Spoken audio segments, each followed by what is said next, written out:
Good morning. Hi.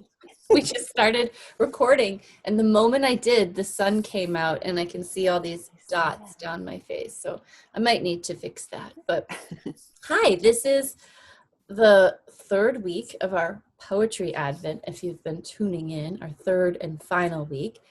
I have my dear friend, Amy Palko, visiting from Edinburgh on Zoom this morning. And I'm Jackie from, and your podcast, it enters into my, I always say the wrong thing. So you say the name. Okay. It's called The Meaningful Stitch. You know what I say in my head? The meandering stitch. That might be a more accurate representation, to be fair. And then I always know that's not wrong. And in about a year, it'll settle into the right thing. That's how my brain just does that with language from time to time. And then, of course, I have a knitting podcast myself with Caitlin, who did join us this morning briefly on the little phone. So I got to pet her, and Amy got to say hi. And she wishes you all love, and she said she's going to go practice her poetry face while we're talking. Oh my goodness, and I'm getting all these notifications, but I think that the computer's just excited that we're here together. Yeah. So, in case this is possibly your first, you just happen to be finding this, what we've been doing for the month of December, which has been a sheer joy that I'm so grateful for, is we have been having an Advent with poetry. And not only that, it's been a call and response. So I will start a day, and then Amy will offer a poem. And we've been putting them on our Instagram stories. So both of us have a catalog of each other's poems because we tag each other. And it's just a back and forth conversation. And we have done it all the way up to today, our final day. And then tomorrow we celebrate on the solstice, on the winter solstice. And one of the things we want to say right away is we're very excited to invite you to join us on Zoom. And we will have the details in the bottom of this episode in the description box. But we talked about having it at 2 p.m., didn't we? Central Standard Time. Yeah. And then what time is that where you are? That'll be 8 p.m. in the UK. So, yeah. Yes. So, we wanted to accommodate as many people as possible. So, Amy, do you want to talk about what we were thinking about that event, like what people needed to bring or how they could show up? Yeah, absolutely. I think you bring your knitting Yes. and Always. you can bring a poem, because obviously we've been sharing some of our favorites with you, and we would really like to give you an opportunity to share some of your favorites with us.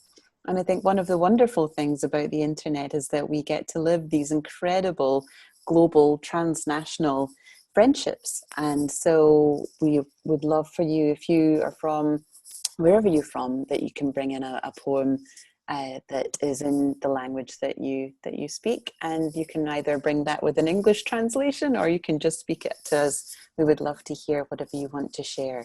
And so, yeah, I think that's... And I believe I watched your podcast yesterday. I feel invited to bring a little, what was it, whiskey? Oh, yes. Well,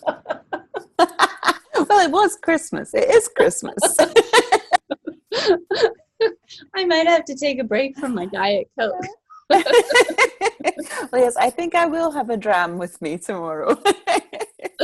I've got a rather extensive collection, shall we say. So oh, goodness. I will choose one for the evening. That sounds very nice. The other thing I just wanted to say too is please feel free. You don't need to bring a poem. But we would love it if you did.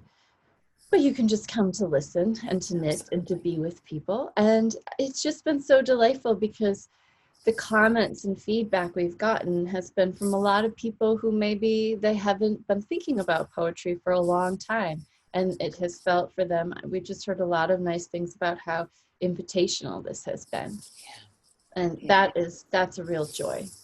Yeah, absolutely. I think being able to increase the accessibility of poetry, kind of removing it, I suppose, from some of those more gatekeeper spaces, those places that are a little less accessible, less approachable, and being able to bring it and offer it as gifts, as ways of understanding the human experience, which is, I think, what poetry does so well, and being able to show that that's a truly it's a truly equal and beautiful invitation for us all to engage with, rather than just being something that's offered to a select few to understand and analyze. But that actually poetry is something that can be felt, and it can be felt by anybody. Yes, and I think knitters are primed for that, because we've been offered the invitation to reflect on what colors speak to us, what silhouettes speak to us, and create garments that make us hum and sing. And so poetry is no different, I think, especially if you're raised to just look for what delights you and let the rest go. If it doesn't, life is too short. And there will be a poem that maybe doesn't speak to you in January and will speak to you in April.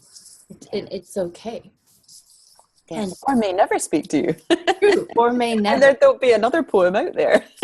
And I think it's wonderful to have this space where you don't have to understand.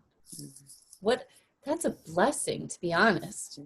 To have it be okay, to admit that there are things beyond and greater than ourselves, and things that we can't just stack up and accumulate and possess.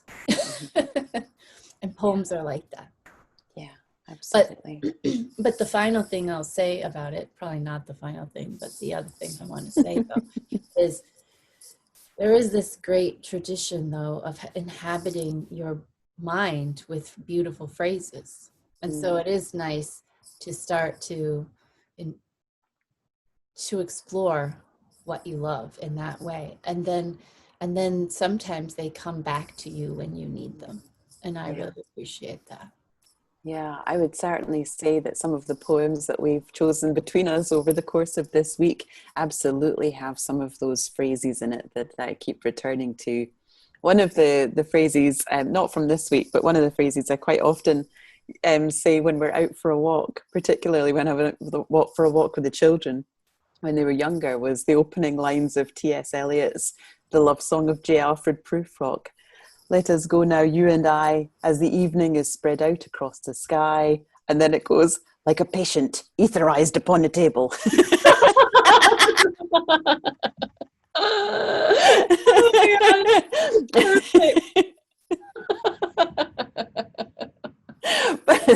But there are so many beautiful phrases. But yes, I particularly love Mary Oliver for, a really beautifully turned line. Of course, she does beautiful poems, and we have one coming up later on, but just having a really lovely line that just kind of really sticks in the mind. Yeah. Particularly something like some of the lines from Wild Geese, or just exquisite. So yeah, and for me it's a miracle that any lines stay in me, because as we know, for some odd reason my memory I need to encounter again and again, but they'll come back when they need to, and I'll hold on to them like a breath or a mantra. And so it is really a worthwhile pursuit, I'd say. And I would say in this Advent, our focus has been sort of our personal encounter with poetry, and that is only one way to approach poetry. There are other ways to approach it. So this is just a slice. It's not a course in poetry, nothing like that. But at any rate, it has been such a joy. So shall we begin with? Well, shall we dive right in? Absolutely. Let us go then, you and I. I love it. Okay, so I'm looking around on how to share my screen. Oh, I'm on a new situation here, but I think I can do it. may take me a moment here because that's it's okay. telling me to open my system preferences and all of this, which I didn't realize. Okay. You know what I could do here? Could I possibly make you the host? I think you could, and then I would just have to bring up this. And So then yes, I can share put it in the screen. chat if you'd like. I No, can't get that's it. okay. I have it. Okay, you get to be in charge. There we go. Okay. Can you see it? Yes, it's where we're just needing to scroll down a bit. Oh yes, sorry. And then no, it's no problem. And then maybe we can click on the left of your screen. You can click that arrow, and then it'll be the font, the one above. Let's see. Yes, that'll go away. Yeah. Oh, okay. There we go. There we go. Okay. Oh, and so am I just you. okay? I know this because it's on the right side of the page. And we have this document in our description, in our show notes too, so you have access to all of these. Perfect. So yes, this is one of those Mary Oliver poems, like the one I was just mentioning. But this one is called "When I Am Among the Trees," and this is one of those poems that I think I first read quite a long time ago, but only recently rediscovered. And having rediscovered it, have felt like I've reconnected with an old friend. Mm-hmm. So yeah, when I read the one which was previous, this was the one that kind of came up in my mind. Mm-hmm. When I am among the trees. When I am among the trees, especially the willows and the honey locust, equally the beech, the oaks and the pines, they give off such hints of gladness. I would almost say that they save me, and daily. I am so distant from the hope of myself, in which I have goodness and discernment, and never hurry through the world, but walk slowly and bow often. Around me, the trees stir in their leaves and call out, "Stay a while." The light flows from their branches and they call again. "It's simple," they say. And you too have come into the world to do this, to go easy, to be filled with light and to shine. Mm-hmm. I find that such a reassuring last stanza. You know, what if it was that simple, you know, that we've come into this world to go easy? You know, I feel that we live in a society that glorifies difficulty and challenge and hardship, where choosing the hard road is considered to be the best way to move forward, the most valuable way, the most worthwhile. And actually, I do quite often wonder, you know, what does it mean to choose ease, you know, for oneself? What does that actually look like? And how is one's experience of life altered when we make that choice for ourselves? And then also this piece about, you know, being filled with light and to shine, you know, just what you're saying before about, you know, what if we were just, you know, attracted to that which we loved, you know, that other line from Mary Oliver about letting the soft animal of our body love what it loves, you know, what if that's what we're here to do, is to connect and enjoy and, you know, delight in life, and show up and shine. You know, I think, I just wonder what the world would be like if we were showing up and shining our light, as the trees are inviting us to do here more often and more freely and more easily. So, yeah. That poem just gives me goosebumps. It's so tender and so loving, and so, like you said, reassuring. Yeah.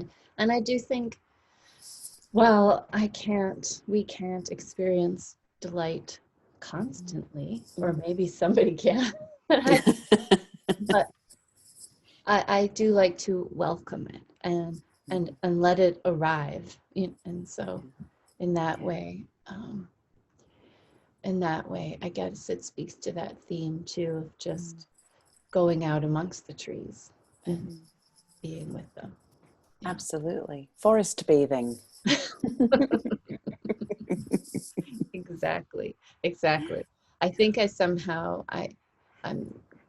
there we go. Whatever, it's okay. I'm having a little bit of Zoom issues today. I've made you the host again.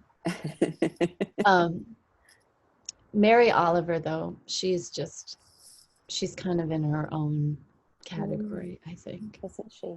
Yeah. I felt like I couldn't really let the opportunity of a poetry advent to pass by without at least one poem from Mary Oliver. Do you know? Because, like you say, she is such a wondrous poet who really invites us to look with a poet's eyes, I think, and to see the world in from a place, yeah, absolutely, from a place of wonder, to be engaged with it and to hold that kind of almost childlike perception where we kind of allow ourselves to more fully connect with the world and with nature in particular, and to see ourselves reflected back, and then to capture that in words on a page. And I think the language that she always uses is very simple language. So I don't feel as though, again, it's like an inaccessible poetry. It's in a very direct and simple voice. And I think it's very easy to read that or to listen to it, engage with it, and appreciate a meaning from it that is specific to the self. Yeah, and you don't have to work hard. It's not an accomplishment to read one of her poems. So you don't walk away with that feeling. But I think for me, one of the accomplishments, though, would be to go back to them again and again, because everything about our life conspires to have us forget some of the messages of her poem. So it is that practice of returning to those ideas over and over because we forget them, not because we're bad people, just because everything pressures us to not be in that place. Yeah. So in that way, I guess it reminds me of when I practiced a ton of yoga, I was always so surprised how much repetition I required. And I became very skillful, but I needed all of that repetition. And before that, I would have been ashamed of that. And now I just welcome the repetition, and it is just something I accept about part of my learning. And that doesn't refer to a deficiency at all. No, absolutely. And that actually engaging with something, on multiple occasions is the invitation to connect from this person that I am in this particular moment, rather than the person I was yesterday or the person I was a year ago. Like if I connect with it right now, with the experiences that I've had, the conversations that I've had, the wisdom that I've accrued or lost in the meantime, how am I connecting to this poem now?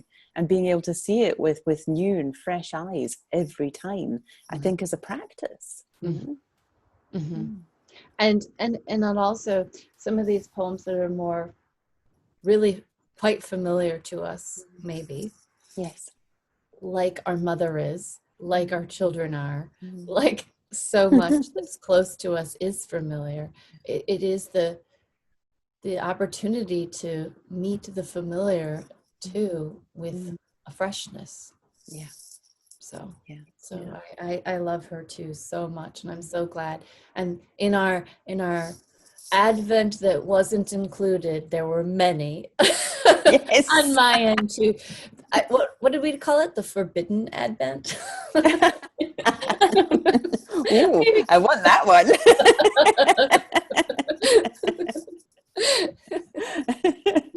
That sounds completely magical. Yes. Maybe that's January's. Exactly. Oh, okay, darling. I will share the screen again. Okay, thank you. And there we go. And scroll down to this next wonderful poem. Okay. So I decided to put in one of my poems, and I'll read it and then I'll tell you how it came to be here. but yeah, I'll just read it. Go for it. Okay. A voluptuous oak with long legs and a florid crown drew me from the road. I watched her wide, ebullient limbs gather birds from a March sky. She suffered my gaze as I sized her up, began to see the missing trunk, the massive scar, a tree shaped like that optical illusion, elegant lady or warty hag.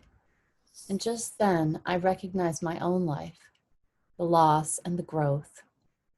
She looked right into me, nodded patiently, her searching roots, her healing heart, and offered me this testimony of staying, each of us a nymph and a wood. And so I resumed my walk, she her birds, both of us quickening.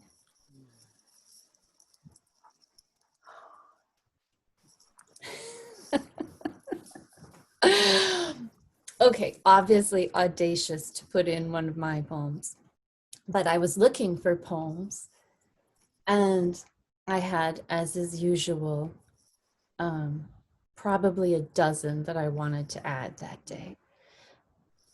But I was also doing this practice of cleaning out my files, and then I encountered this poem, and it was the one that said it just jumped to the front. And I thought, actually, it would be wrong of my ego to say, no, I can't do that because I wrote it, since it did legitimately inside me jump to the front. So that's how it got in there. But there's so much in that poem that I can pick up strands of our conversation. Mm-hmm. One of the main things, obviously, is just this practice of returning. I walk in the same place day after day after day amongst the same trees, and I don't need it to be novel. I don't need it to be a new place. And at the same time, in that familiar place, I discover new things. And it's interesting. One of the things I think about all the time, I find these oaks in this particular place quite incredibly compelling, sacred to me. And the fact that trees don't move, that they don't get to leave, they have to just bear witness to all of, and their scale, an oak can live 200 years. So it's going to outlive me, has lived longer than me, etc. Yet is so, and that is incredible, yet is so vulnerable to humans. And of course, there's such strength in that. It's such a different kind of strength. And then obviously there's so much beauty, but the suffering my gaze piece, it just comes right out of James Joyce again, because one of the most compelling scenes in literature for me as a young woman, I think I talked about this before, was the Crane Girl in Portrait of an Artist as a young man, when he sees this young woman on the beach, and she's so compelling and beautiful, and she suffered his gaze. She allowed him to look at her, and she was desirable and innocent, and it was just that standard impossible place where women are supposed to be innocent and desirable. And as I matured as a woman, I thought it was so compelling as a young lady. And then as a woman, I thought, it doesn't say anything about what she thinks, what she wants, what she's desiring. How could I have thought that was a great... I don't want to just be, an object. Yeah. And so, and the tree, the tree and I is sort of the same encounter, only, she begins to assert her. And there are so many poems about trees and their healing and their wounding and their growing and what they teach us. But I think for me, the thing that was different about this, it was just much kind of more feminine. It had that same aspect of mildly sensual, mildly, I don't know, inviting, like a woman might choose to be in our society. But at the same time, I, of course, in my life had a terrible fissure right through the middle of it. and could seem to, if you've only know one face of me, just that one side of the tree, but there is this other side of the tree. And at the same time, that is, I own that, you know. I absolutely own that. And that's so important to me. So it is delightful, the process, you know, reading poems. The more you read them, then you want to enter into the conversation. You can see how that poem is just me speaking back to all the poems I've read. You can just see the influence of them in it. And it isn't, and it's a completely different part of your brain that wants to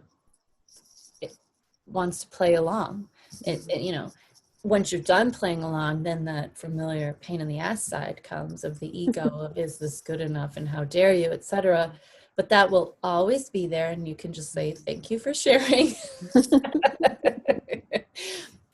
and instead just really, I'm so grateful, because I will say I just feel one of the times I feel most alive is when a poem visits, comes, and is working through me. So I thought it would be worth just mentioning that too, that side of poetry, that it might invite you to write it too, and not write it to be celebrated or have people say it's good, but to engage yourself and engage the world. It is a way of engaging that I'm so grateful to have come to find I enjoy. But it takes a lot of time. And so I'm slow. So I will just say my final thing on that is I try to go for my walks, write them while I'm walking. And by the end of the walk, I'm done fussing with it. It's over. That's the poem. And I'm going to let it go from there. So anyways, that was day 16. Is that what it was? Yeah, I will just say that when I saw that you had posted your own poem, I actually did my own happy dance, because it honestly delighted me to see that you had shared a poem, and then to have the opportunity to read your poem and experience it on the day, but also even just now, being able to hear you, the poet, speak to her words and to her voice, and the connection with this particular oak, and the resonance that you are feeling with it, and how you've evoked that within the language of the poem itself. That feels to me like such a gift. And so I just want to say thank you so much for including your poem. It's absolutely brilliant and a very welcome addition to our Poetry Advent. So yeah, brava.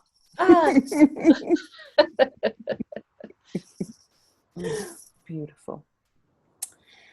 Okay, my darling, I will press the share screen again. Okay. Here we go. There we are.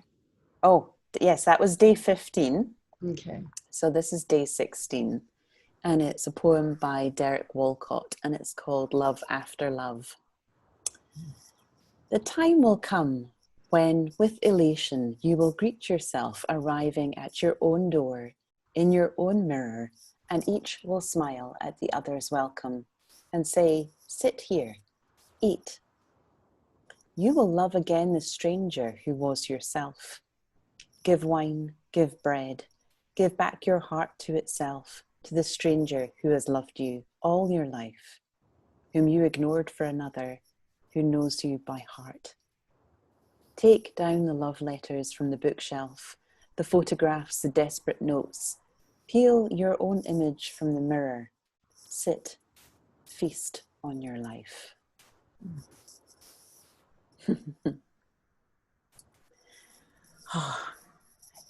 Yeah, don't even know what to say about it, because it just feels so like it says everything it needs to say and into itself.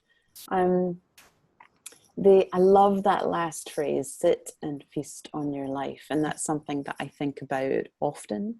I also think about this part of ourselves that is constant, and this other part of ourselves that is forever changing and ever evolving, and how we can identify with that ever changing and evolving, transforming self, the self that is in a constant state of flux and metamorphosis. but that there's actually this constant loving self, which is, I think, is the expression of the soul in its most purest capacity. And it's just there to offer us love, you know, and being able to move into a relationship with that, I think, is one of the great quests of our lifetime, you know. And so this sit, feast on your life, you know, let me properly engage with my soul, you know, with the journey that we've come on up to this point. How do we celebrate that? And also, how do we nourish ourselves on that? You know, what's the nutrients that are available for us here? How do we build upon that, fortify that in a way which is completely delicious? And with the recognition as well that, you know, some of that journey will have been problematic or will have been deeply challenging, and yet still has the ingredients to truly fortify us, and that's important too. So yeah, Derek Walcott, Love After Love. Even the title, I think, you know, Love After Love, you know, that you know, it reminds me of that Rumi poem about how lovers are seeking each other, and then, paraphrasing horribly, but find each other in oneself all along, something like that. But that idea that, you know, we go out and we look for our lovers, we look for our life partners, forgetting that we will be our own personal life partners from birth all the way through, you know. So that this is the great relationship of your life, is the one with your own soul. And so how do we celebrate that? How do we care for that? And poetry, for me, I think, is certainly one of those ways in which we can, you know, we can engage with that part of our soul that speaks in a soul's language, which I think is poetry. Absolutely. Yeah, that's, you know, just one of the best poems. Another one of those. I think we can't help it because we sense the end of our Advent. I'm just gonna let me shoehorn this one in. It's relevant. Honest, it's relevant. But if I was to make a more explicit connection, I would say there's something really interesting about suffering the gaze and moving into the mirror and peeling one's own one's image off the mirror.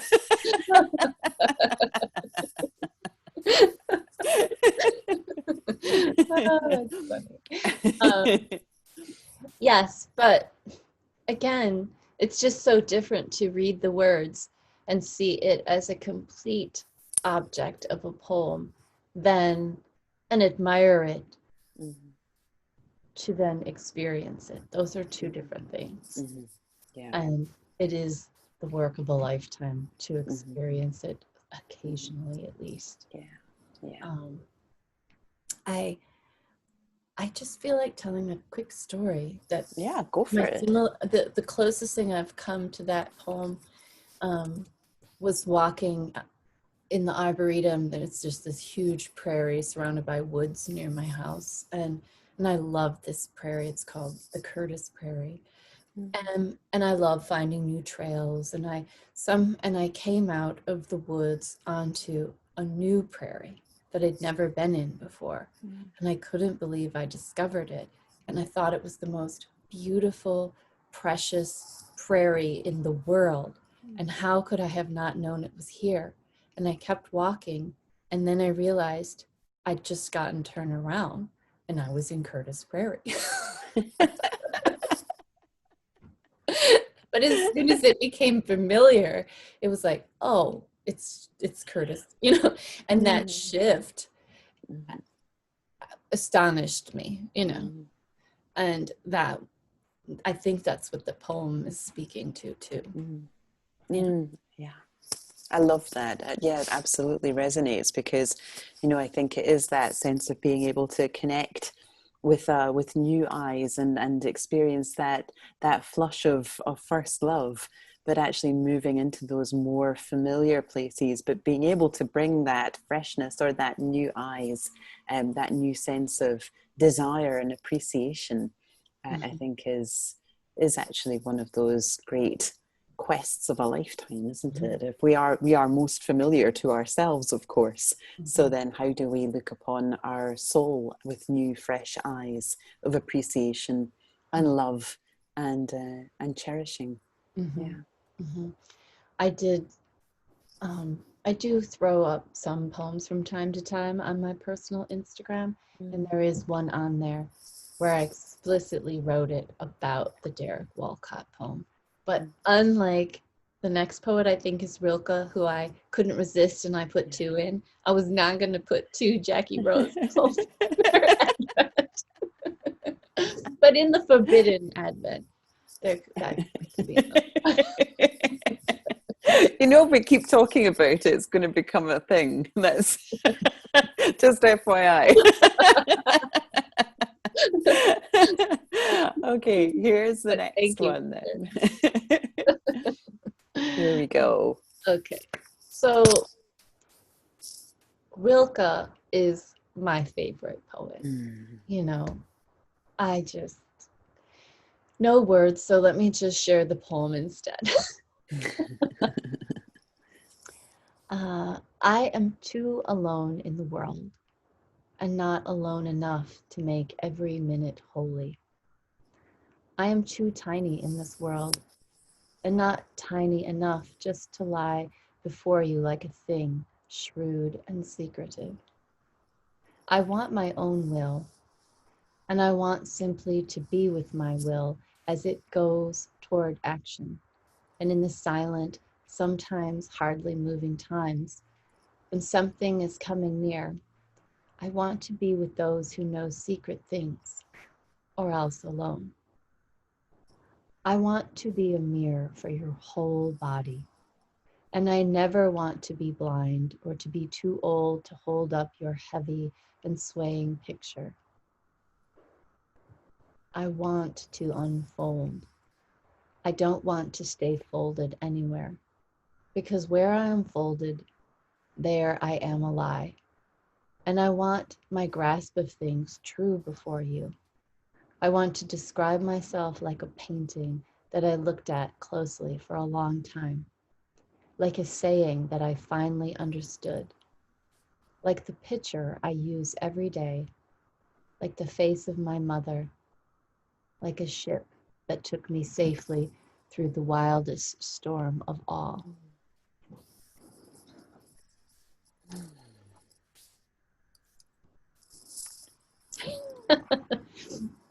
I don't think I need to say anything about that. I think that echoes everything we've been talking about. Other than I noticed a typo. Sorry, everybody, I'll fix that. Yeah, because that was the most important thing. No, but I mean, Rilke is one of these poets that really, I actually feel like I need to study a little bit about who he was as a man as well. All I know is his poetry, but he seems such a liminal poet between this world and a spiritual world, and you know, and writing of death and angels and undergrowth and roots, and you know, his imagery is so incorporates darkness too, and that's why he's so welcoming, because it isn't just a sunny walk in the meadow, you know. I mean, it takes in all of our grief as well, you know, and his that poem achieves that. It doesn't achieve it. It actually just sets up the desire to have the sorts of encounters that we were speaking of, where you can appreciate the everyday and be present for the miracle of being alive, and but even that phrase that I just said minimizes it, you know. So I don't need to say anything about it. I think the images speak for themselves. It's just this series of images. I mean, and that I want to unfold basically is just one of those lines that even I can remember and that I remember all the time. And I always think of. And it's just radiant. I love him and I love his poetry. So there. Yeah. No, I was so glad that you had that you'd chosen this poem, and I was absolutely delighted that you'd chosen the lines that you had, because obviously it is a longer poem, and because we've been sharing it on Instagram stories, sometimes when that's been the case, we've like chosen a smaller part of it to share. And this piece about being folded is actually lines I've been thinking a lot, because I think on the first conversation that we had, my dad commented and shared about a French word, Equanismo, which means to unfurl, like to flourish. But it is actually, it's one of those words I think that doesn't really translate very well into English. But if you can imagine, you know, when petals start to push beyond the confines of the bud and they're all crumpled up, and then they start to unfold themselves, that's Equanismo. And so I've been thinking about that as a word, as my word for 2021. You know, what would it mean to unfold over the course of a year, and how would I like to experience that, and how would I facilitate that for myself, and what experiences would that open me up to, and what opportunities could I create, or, you know, all these kinds of questions that that I like to ask anyway with when working with a word of the year. But this equanismo, I think, was what I was really connecting with, and this phrase was what I connected it to, this place of being, of unfolding, because where I'm folded, there I am a lie. So what does it mean to unfold and be truthful, you know, to be honest, first and foremost, I think, with the self. I love that. And I love that those connections, because, you know, I encountered that poem the first time a few years ago. Strange coincidence. I had paper that had Rilke poetry on it, and I was folding paper cranes. My youngest son, his name is Joe Crane Rose. and I folded a paper crane with that poem as the surface of the paper. And it was just very stuck in my mind, the paper imagery of the folded paper. But I love that you're connecting it to, you know, petals and buds. And I think you and I talked, I don't remember where or when, but about the butterfly that I made a video of. It's unfolding, and just that is a magnificent process, and it is such a vulnerable process. It's when you're your most tender, when you're unfolding. And I would say too, I feel like this Advent has been an unfolding made possible by how, you know, loving you are toward me, and it just feels like a safe place to, you know, unfold, and I hope people have felt that same invitation as they've been participating with us too. Yeah. But I love your idea of that word. Yeah, I certainly feel that, you know, is that we've co-created this loving space where, you know, we can show up and unfold, you know, and explore some of these poems collectively, and in the process maybe invite further unfolding in the future. So yeah, what a gift. What a gift. Okay, next poem. Oh, it's number 18. It's a short one. I'm like going, I can't remember what I chose. Look at our 3 short poems. Yes. El hombre, it's a strange courage you give me, ancient star. Shine alone in the sunrise, toward which you lend no part. By William Carlos Williams.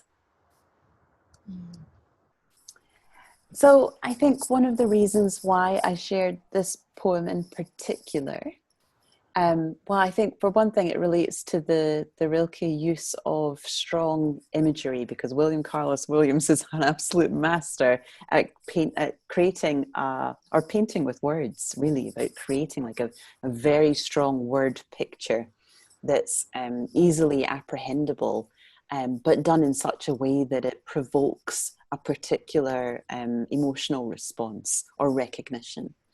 And I felt absolutely that with this particular one.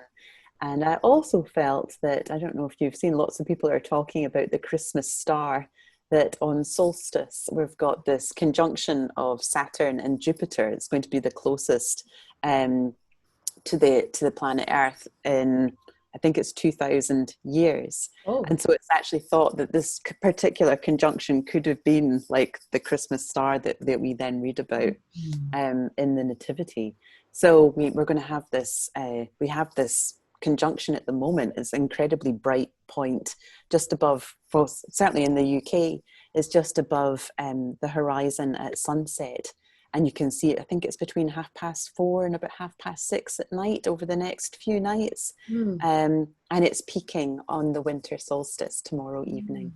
So I was really thinking about that as well, and about how after such a difficult and very challenging year, sometimes connecting with something like a star or a tree, or whatever it is, whatever the imagery, the unfolding petals, whatever it is, can really, I think, give that sense of the soul nourishment, that we met with the Derek Walcott poem, and can inspire courage to meet and be resilient to meet that which comes next.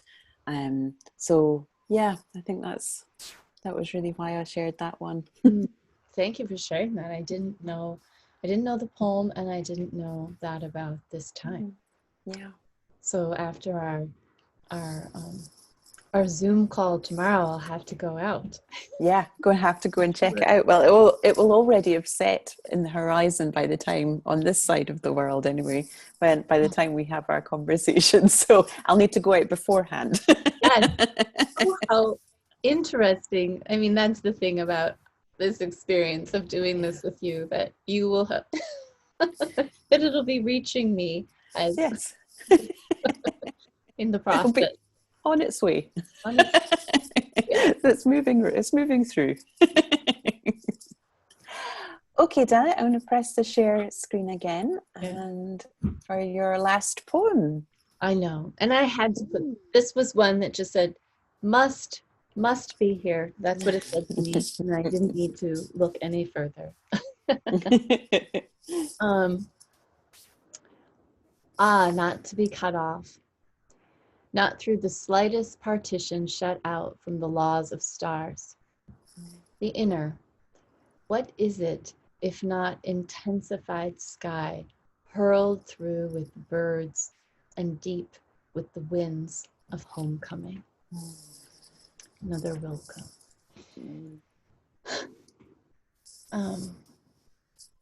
So what I'm going to say about it is so much less than the poem. I feel like I should read the poem one more time, just so we can hear it again. And I have it right here. So oh, okay. It says, and just to take it in. Not to be cut off. Not through the slightest partition shut out from the law of the stars. The inner, what is it? If not intensified sky, hurled through with birds and deep with the winds of homecoming.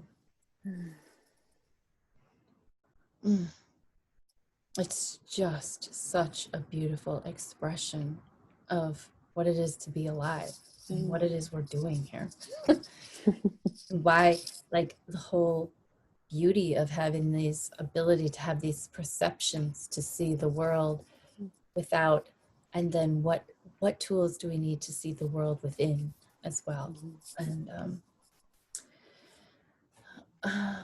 And that, I would just say, it's just a calling. And these words, we just keep using the same words, but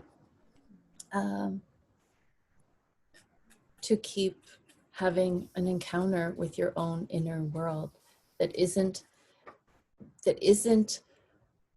the surface brain talking. That is not the inner world that we mistake for the inner world, but that is not. That has the same old things. It's going to say the same old. It's been saying the same thing for about 40 years for me. You know, maybe I had a few years when I was young and it said something else. But to not listen to that, and I guess I'll just the thing I want to say is, of course, it's easy for me to love the imagery of birds and skies and love, you know, this idea of the deep winds of homecoming. And I will say that I've actually witnessed it in other people. I've been with other people, and here I go, but I've been with my father and my grandmothers when they're dying, you know, and I've seen that transition, and I've seen how, and being with people in those places and caring with them in those times, it is abundantly clear what is the most important thing. It is, and so I feel so blessed, and you know, not to be cut off from that. And I don't know why it's structured to be so that we have to, but we do. We have to seek out people who will support us in seeing and being and we have obstacles that we have encounter, but I think we have to look at them as opportunities to shift and to become more competent and experienced and have a desire to know that inner landscape. And so the whole idea of the Advent and this time of year, it circles back to that, is to, of course you're going to complain, of course you're not going to like it, of course it's cold or whatever. If you're in Wisconsin, it's cold. You know, of course this is a hard time, and it is always going to be, and it is always also going to be this incredible miracle that you are here and that you are here with the faculty to know it. and so that feels like the blessing of all of these poems. And I thought that poem was for me, the nice final poem, which just basically, you know, circled through them all for me as an image, and then just landed back where we are. And so I wanted to close with that. Yeah. Oh, I loved it. It wasn't actually a poem that I had read before. So it was a new one to me, and like you said, it felt like such a beautiful summation and integration of what had come before. As in my astrology work, you know, I look at stars and I look at constellations and the way in which that speaks to the collective unconscious, which is the vast well of stories and myth and archetype and symbols and dreams that we all share and we all participate in, and we all have access to. I think that poems offer us access points. They're like portals into the collective unconscious, where we do dive below those kind of surface thoughts, you know, that do preoccupy us, and which we do get distracted by, and which we do invest with a sense of identity. You know, I am that because I think this. But actually, when we dive below that with a poem as a friend, or as a companion, or even as a witness, then I think that, you know, we can start to reveal truths, you know, universal truths, which are personally experienced. And I think that the poetry that we've encountered are that, you know, universally available, but also speaking with the very personal voice of each individual poet. Yeah, and there's something sort of immortal about encountering a truth. It never leaves you. So Well, from that point, it might be perfect to read the next poem. So I will share the screen again for the last one. And this is Late Fragment by Raymond Carver. Oh, there I go. I know. Paper. Sorry. That's all right. That's cool. So, Late Fragment. And did you get what you wanted from this life? Even so, I did. And what did you want? To call myself beloved, to feel myself beloved on the earth. I might just read that one again because it's such a short one. Late Fragment. And did you get what you wanted from this life? Even so, I did. And what did you want? To call myself beloved, to feel myself beloved on the earth. So here's my confession. My confession is that I had this poem in the back of my mind as a possible last poem from the very first poem. I love it. And I thought, if it doesn't end up, being, appropriate, or, if I change my mind, I gave myself full permission to, discard that as an intention, as an intended poem.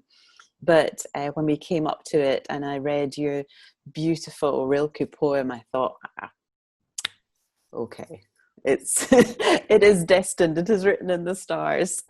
Here we have Late Fragment by Raymond Carver. This is the last poem in Raymond Carver's last collection of poetry, which is called A New Path to the Rainbow, which came out, I think, in 1989, just before he died. And so I think having that kind of authorial, contextual information makes this much more accessible in the immediate. I mean, when I think about that, I have a very immediate emotional and visceral connection and response. So this late fragment, this last, as you were talking just before about, these moments of transition, dropping into what is truly important. It's the late fragment of realization or of wisdom, the pearl that we've been working on our whole lives, is this, to feel myself beloved, to call myself beloved and feel myself beloved on this earth. And I think that can take so many forms, whether that's, feeling oneself beloved by family and friends, but I think it's, developing beloved relationships with the world around us. So, that could be, do I feel myself beloved by the oak tree? Just as much as, do I feel myself beloved in the personal interactions that I have with the people around me? So really kind of exploring, I think, from that, using that poetic perspective, what does it mean to develop a relationship of belovedness in the world? So yeah, that's yeah. Oh, that I have never read before. Such a gift. Okay. Especially hearing you read it. I think I invented this whole thing just to hear you read.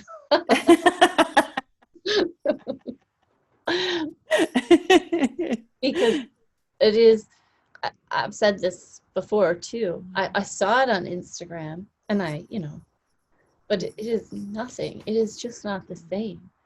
Hearing it spoken and being with it and how we're with things does make a difference. There's nothing more to say about that. I just thank you. Oh, thank you. I mean, well, I think one of the wonderful things about doing this Poetry Advent has been the opportunity for us to come together on a weekly basis and share the poems and enter into the conversation.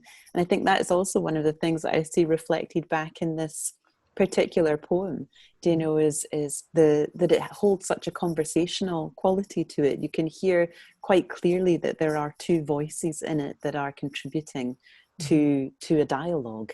And so I think that that poetic dialogue that then allows us to access those universal truths, but in the voice of the personal, is such an incredibly important and vital thing at any time of the year, in any year, but perhaps even more so at this time of year, in this particular year.